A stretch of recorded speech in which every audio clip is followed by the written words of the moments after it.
is everyone this week? I am Jody Shirami, and this is Astro Podcast, a weekly astrology report.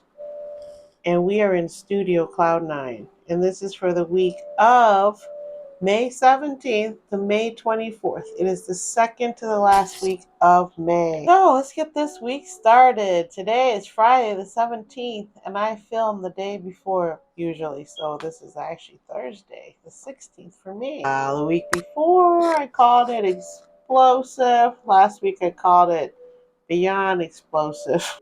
So last week we spoke about the 17th and Pandora's box, which I brought up last week and I didn't quite explain it all. But it's happening today on this day on Friday. And what's going on is that Mercury, who's now in Taurus, is having a square to Pluto. And also a half square to Saturn, which Venus went through earlier before it moved a little bit further along. So Venus has already had its meeting here. So it is going to be, because it is a Mercury situation, Mercury is about communications, about our speech, about how we talk. And remember last week I said be careful, mind your words this week because they could become permanent and you can't take them back. So I hope everyone was mindful, including today. So also Mars, who's in Aries, where it is super powerful, is also having a half square to Jupiter and a half square to the Sun. So what does all this mean? It means Pandora's box, according to Rick Levine, astrologer. And he's on YouTube and Instagram. You can find him. I like the way he explains things. It makes sense to me when he says a lot of stuff. And so the way he describes today as Pandora's box, and I began some of it last week, but here's the story.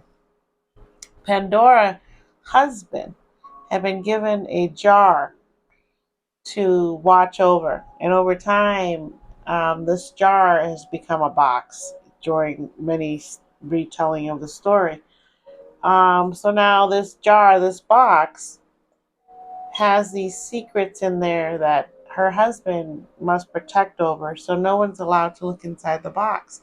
So he hides it away, but he can't tell Pandora about it either because his job is to guard the secrets in the box. So Pandora, of course, gets very curious one day, and this might be where curiosity killed the cat came from. She went and opened up her husband's box that he has been given the task of keeping everything inside there and not to open it and to protect it. So Pandora didn't know that. She was just curious and wanted to know, but he would never tell her. So she went and opened the box. And out came all these secrets, all these curses, all these things that they'd captured and put into the box to protect humanity from.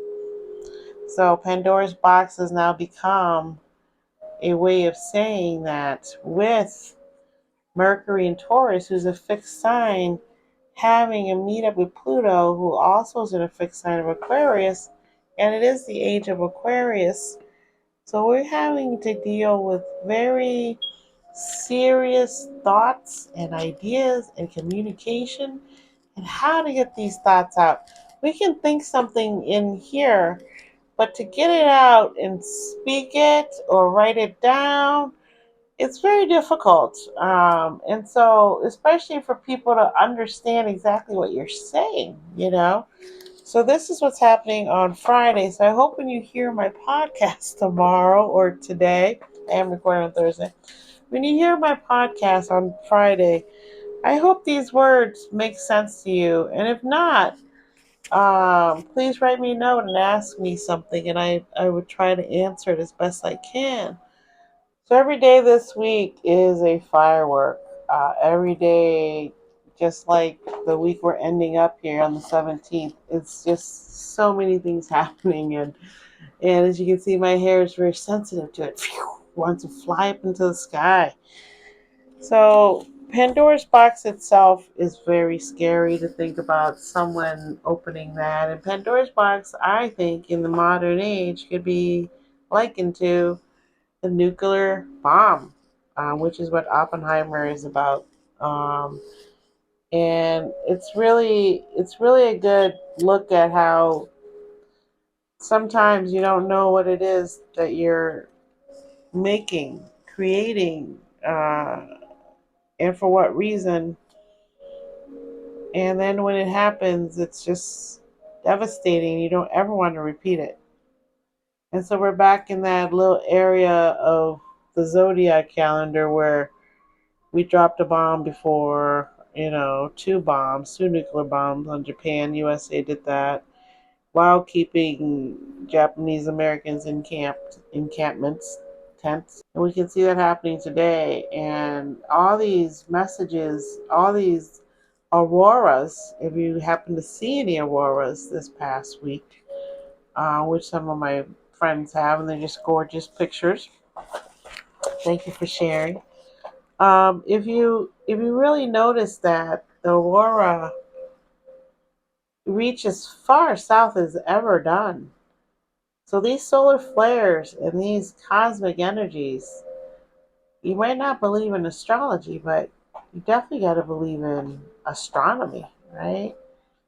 So here we go. All these downloads that I've been feeling have been heavy and quite profound. When I wake up in the morning, I have some things I have to say in my poetry, and it's a great time to be creative and write and do poetry, write books, write screenplays, if you have the time, and really sit there and meditate and be mindful. And it's one of my favorite astrologers, Pam Gregory, out of England, says it's a good time to sink back into stillness, meditate and sit still and be one with the sounds and the nature. Like right now, it's pouring outside and it's beautiful out. It's humid, it's gorgeous. Everything's green and just grew so quickly. One minute the bushes are full of leaves, and today you can't even see through the bushes. So these are the things that we're talking about, is really try to slow time down because it's going to happen so fast. And you might make decisions too quickly and regret them later. And you can feel the tension in the air. And in the U.S., there's going to be two presidential debates now. And so that's going to be very, what are they going to zing at each other now? Come on, let's see what you got, old man, So they're going to be taunting each other. And it's a good thing for older people to see that, you know, um, I personally don't think that physically either one of them are in tip top shape the way they were younger, but mentally I think they can handle a lot of what's happening. So I don't mind having an older president at all as long as he can handle his job, you know, and I think that's happening. So, and then on Saturday, Venus meets up with Uranus in Taurus. So here, the Sun at the same time is meeting up with Jupiter in Taurus as the Sun prepares to move out. Remember last week, the Sun met up with Uranus, so some shocking personal things going to happen to you. And then the Sun now is going to meet up with Jupiter, and Jupiter again makes everything bigger, expansive, but also knowledge. You want knowledge. You want to know what's going on. So the Sun here is kind of personally saying you may need to learn more things, read more books, read more articles, try to feed more knowledge into your brain as these aurora sun flares downloads come down and elevate us into a higher way of thinking, of perceiving. And that's what this week is about, because with all this energy on Saturday, the unexpected Venus meeting up with Uranus and the Sun and Jupiter, it's going to give us so much energy that Venus here might feel very empowered, especially with all the great WNBA stuff going on and all the jerseys flying off the shelves for female basketball players now, which is awesome. Um, we're being asked to see things in a different way, and Jupiter's supporting that by saying, go learn more things that would make you happy, that you would like to do. And this is the time to go do that. This is the time to find out what you like. This is the time. Okay, this is the time. And the planets are supporting that. So you got to get out there, read a book, read an article, watch a movie, watch a documentary. Just get out there and explore. Because Jupiter is the explorer. And Jupiter is the ruler of the full moon in Sagittarius coming up on the 23rd. So here, when the sun on the 18th meets up with Jupiter, it's setting the stage again for Jupiter ruling over the full moon, having met up with the sun, saying to the sun, hey, I'm getting ready to do some stuff. Are you on my side? And the sun's like, yeah, always. Okay, because they're benefic planets. Benefic is the way astrologers have said that these planets are givers. And the benefic planets are Jupiter and Venus. And they're having meets up on Saturday, Venus with Uranus, and then the Sun with Jupiter, and then soon Venus is going to meet up with Jupiter, and that I believe is coming up on Thursday. We'll get there in a minute. So Saturday is a big day for unexpected surprises and could be romantic because Venus is in her home sign meeting up with Uranus. It could be woo, love at first sight, the love of your life type of situation. So it's also considered the day of miracles because when the sun meets up with Jupiter every year, and this year it happens to be in Venus, but every year is considered the day of miracles, the day to manifest your dreams and put it out there. With the full moon coming up, you could get your wish come true in a couple of days, and that's the way it's going to go with that. Then we're going to head into Sunday. And on Sunday, what's going to happen? The sun is going to sextile Neptune. So as the sun prepares to enter Gemini, it has a phone call, a sextile, a phone call, nice little chat with Neptune, who's at 29 degrees of Pisces. And Neptune is going to be at 29 degrees of Pisces until next year when he gets ready to move out and enter into Aries along the same time with Saturn. Pretty much Saturn and Neptune will be moving into Aries next year, about 2 weeks apart. So they're going to head in there together after their meet up and powwow 29 degrees, and that's next year also. So we have a lot of stuff that's happening right now that's programming what we're getting ready to do in the next 2 to 20 years and what happens now, because this is all new energy. You want to make sure your energy is clear and intent is clear. So that's why all the planets are all these vibes are coming out. And yeah, the planets are just moving, but it affects us. It's not like the planets are saying, well, I'm going to do this, so you got to do that. It's not that. It's not the planets in the astrological calendar that's been kept for thousands and thousands of years. This is what's happening. And then some astrologers like Heather Emsworth, who I also watch quite a bit, and she's out of Massachusetts. She will show you the map sometimes of where this action's actually happening in real time up in the sky, and that's pretty cool to see. And right now, the Antares star is helping us to deep dive. So Heather Emsworth talked about Sedna, the goddess Sedna, come from in the Inuit tribe of Alaska. Please forgive me if I said that wrong. But it's a lore about how she made her father angry.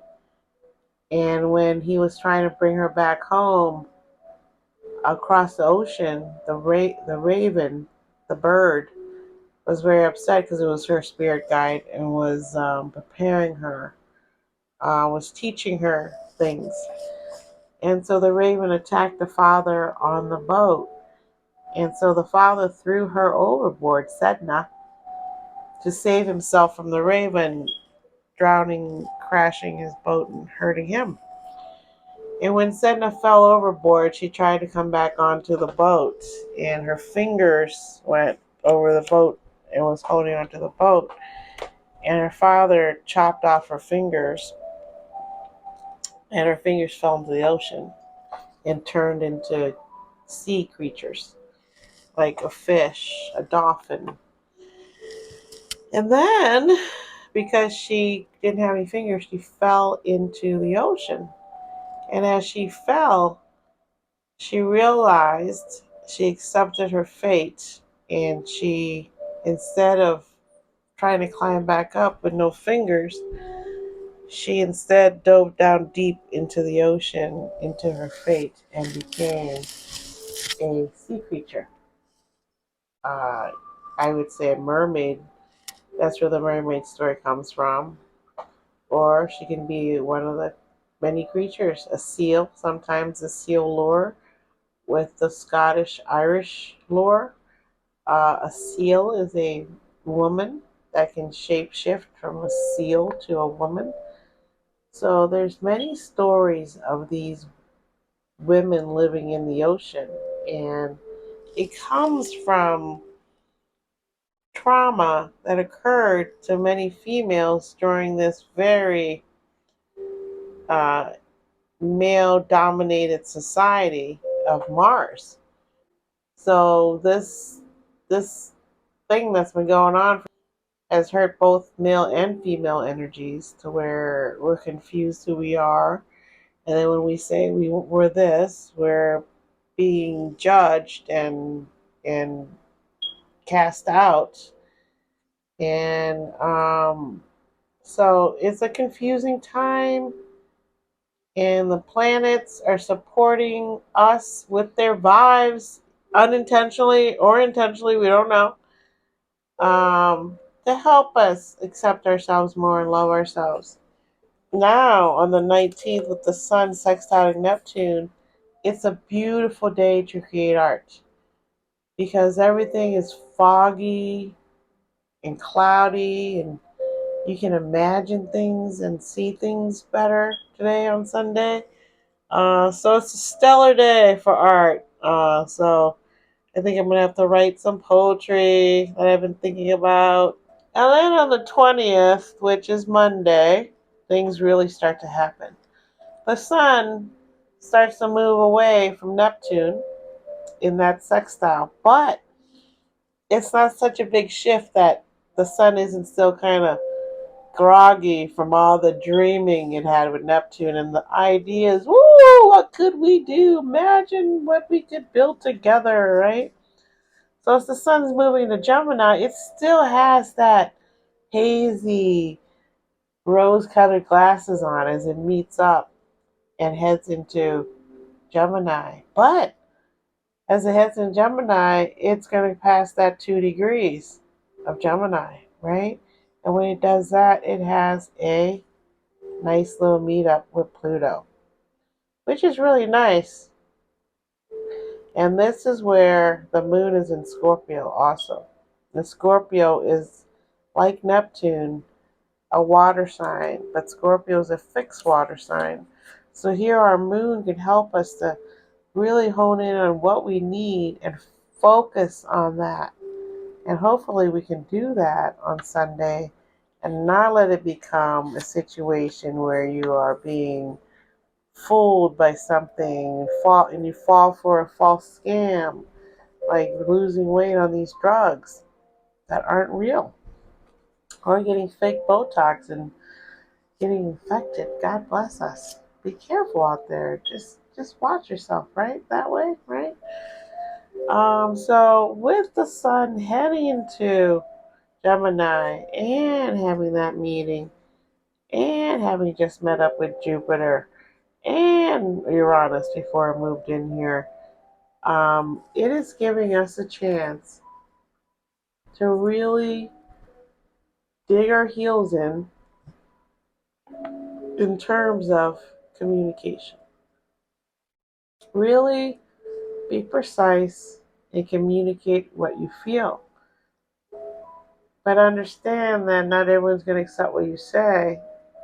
But it's good to express yourself so people know what you're about. People don't know what you're about unless you talk, and then some people lie, and then what you think you know still is a lie.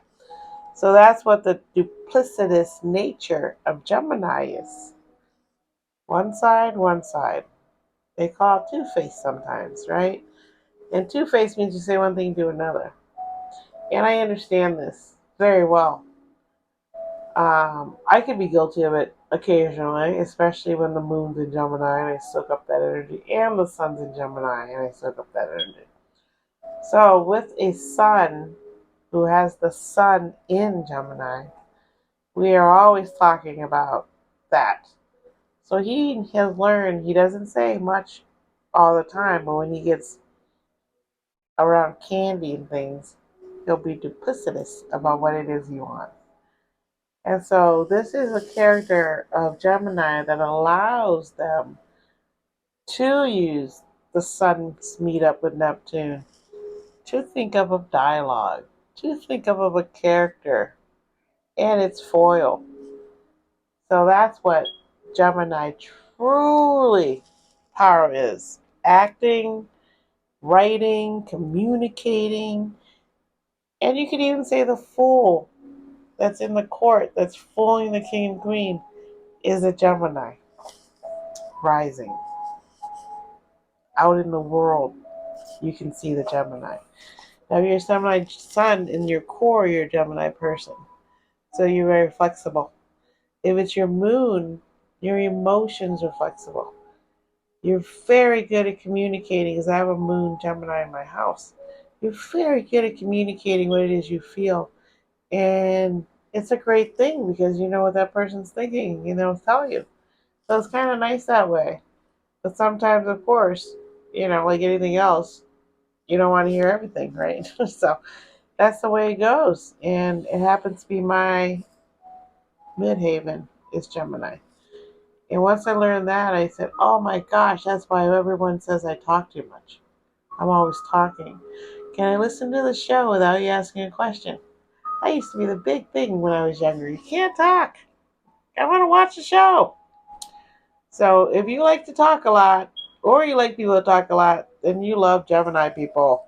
It's nonstop. And as a baby, my Gemini son, like I said the other day, we talked all the time. As soon as he could talk at 2, 3. Hello. Okay, so what happens then? This is when the work begins on the 20th with the sun moving into Gemini. This is when now the sun can move forward, get some stuff done. It's been enjoying sitting there, you know, chewing the fat, sitting there talking for a while. Okay, so now it says here that Rick Levine says it is the language of the future that is being made during this time. And as we know, who is ruling over that right now is AI, right? AI can write a story for you, can help you do all kinds of things.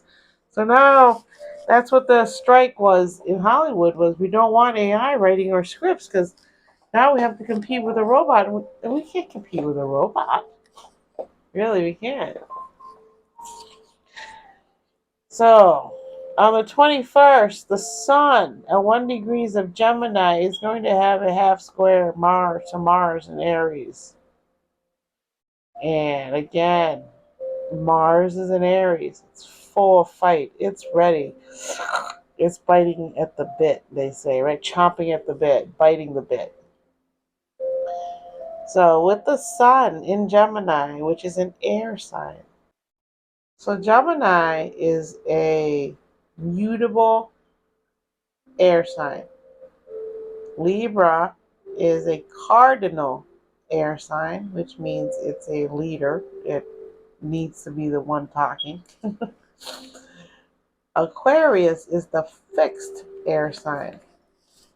So right now, with the sun moving into Gemini, which is a mutable air sign, we're going to be much more able to go with the flow here compared to the sun being in Taurus, which was fixed.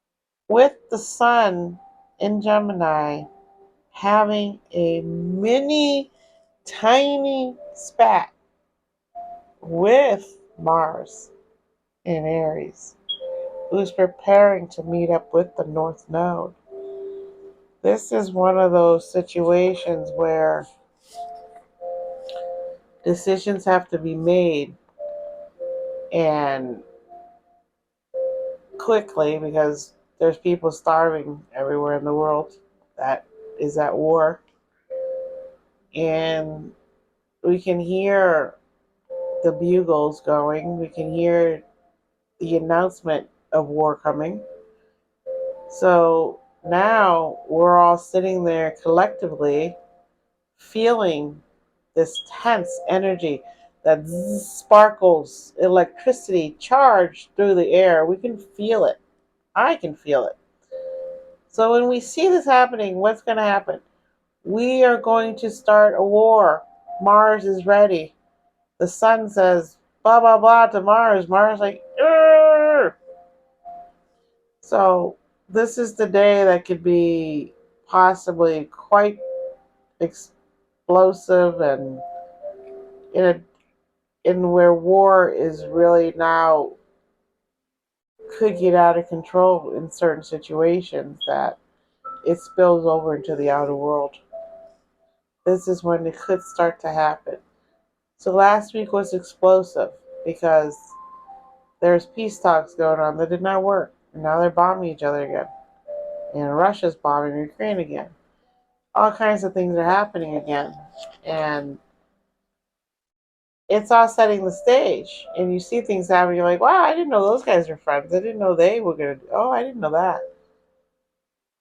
And now we're getting to the situation where we see all the players on stage meeting with each other, what's happening, what are they wanting. And then we see domestically or we see personally things happening that seem to be coming out of the blue. Doesn't make sense. Why is that happening? Or who did, you know. Then on the 22nd, the sun has a nice meeting with Pluto.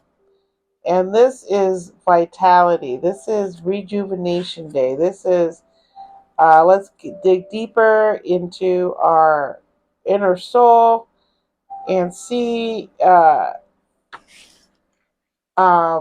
we feel. Let's make ourselves feel happy. Let's love ourselves.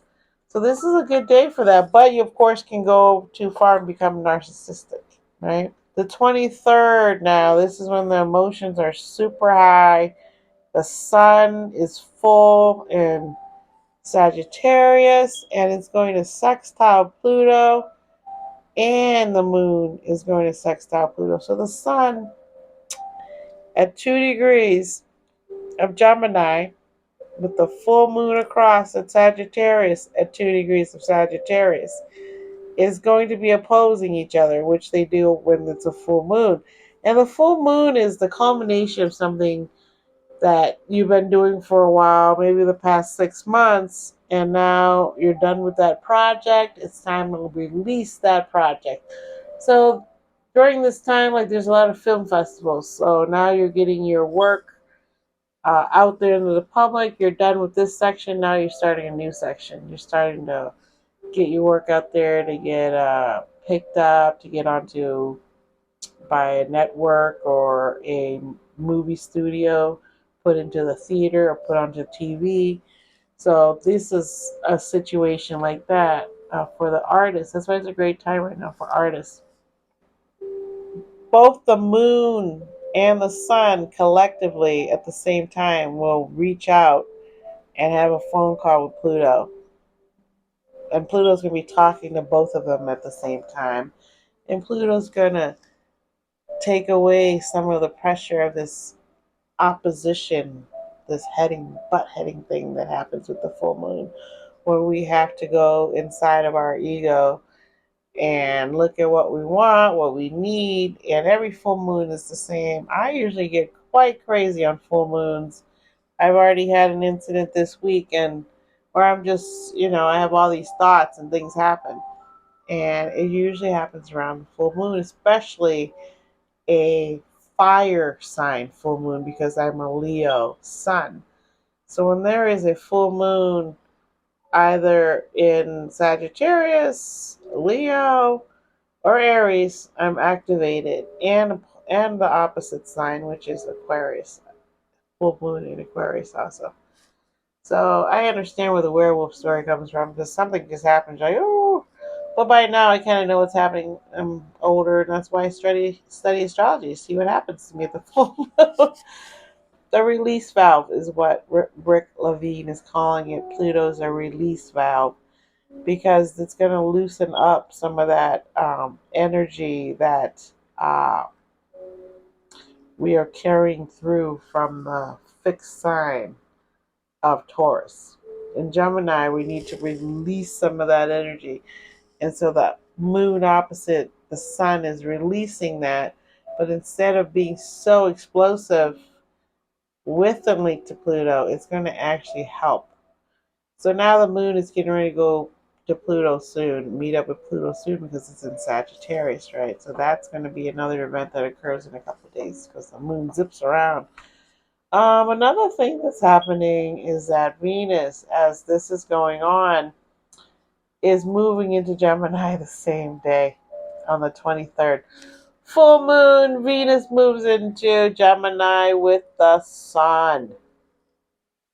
So now all that stuff that is happening with Gemini and Sagittarius on this knowledge polarity, they call it the knowledge polarity, because Jupiter rules over Sagittarius and Jupiter rules over higher education. And Gemini is about communicating and teaching, and Mercury here is a teacher, a speaker, teaches you things. So along this little axis that we're happening, Venus is going to come in and loosen up after being in Taurus all this time, and really just enjoying her home and not wanting to leave, not wanting to change much. She just was so happy there. She's going to Gemini now. And so when she goes into Gemini, she's going to be really also meeting up with Jupiter and Neptune. They're going to have a little talk. And so Jupiter and Neptune again is the rational mind of Jupiter meeting up with Neptune, who's not rational. And Neptune rules over Pisces, and Jupiter also rules over Pisces. So they're cohorts in the visionary dreams of Neptune. So here with Venus, who is exalted in Pisces, also meeting up with Jupiter Neptune, this desire for beauty and being with others, because Gemini has to be with others to talk. It is the sign of the twins, the number 3, but it's still the sign of the twins. Why is it 3? 3 is communicating. 3, you need 3 of you to talk, to get ideas out. You can't agree. You need a third person to come in and help. So that's Gemini. So here we're going to be much more flexible, as Venus here will enjoy some of this time of talking and meeting other people. Because Venus is a lover. So that's why I was saying that this could be a time when there's a lot of love energy, heart energy, as Molly McCord says it, who is another astrologer I like. She says that she feels, because she's an intuitive astrologer, she feels heart energy, love is changing. The way we love, the way we see each other, the expectations of whatever of love is going to change. And I would be really happy for that. And then on the 24th, which is next Friday, the moon in Sagittarius, because it's still in Sagittarius, it's just not full because it's moved out of its opposition to the sun. It's now going to square Saturn and Neptune, but have a nice little meetup with Mars. So what's going on here? And then Venus also is going to meet up with Pluto, and Jupiter is going to meet up with Pluto. So all that's happening next Friday. So basically, we're getting ready for the end of the month to really move things forward. The same way that it takes time for a ship to turn direction or hits a bridge, any of those things that happen, it's going to take time to clean up. So next week, movement should be starting to happen. Mercury back at its 15 degrees that it was at when it was went to take a nap back in March. Now it's ready and it's finally out of Aries. Mercury is now finally in Taurus, and Mercury's been stuck in Aries for a while. And now that it's in Taurus, when it speaks, it can have clarity and know what it's saying, what it's thinking. It has a little bit more of a base to go check on things and say, okay, I remember that. I remember that, and then concretely see things that have happened. Whereas in Aries, it was much more go, go, go, blah, blah, and then it slept for a while. So it was kind of a rough time for Mercury, which would be Gemini and Virgos. Um, so now that it's awake and it's in Taurus, it's okay. It's focused. So now Gemini, here we go to Gemini season with Mercury focused. And then Mercury's going to move in Gemini pretty soon. And then things are going to really speed up. But the movement has begun with the sun moving to Gemini and having all these little meetings already. So the movement has begun. So that's what this week is about, is that we are now finally turned the ship around and we're looking straight ahead. And there's still going to be a lot of distractions and obstacles to get over. But at least we're moving now. Thank you for being here this week, and I will catch you next week. So enjoy, go along for the ride, and be mindful. Okay, I appreciate you. Please subscribe and follow and like, and thank you to all my subscribers. Sending lots of loves and kisses, and really take it easy this week with Mars heading into this very volatile situation. Okay, peace.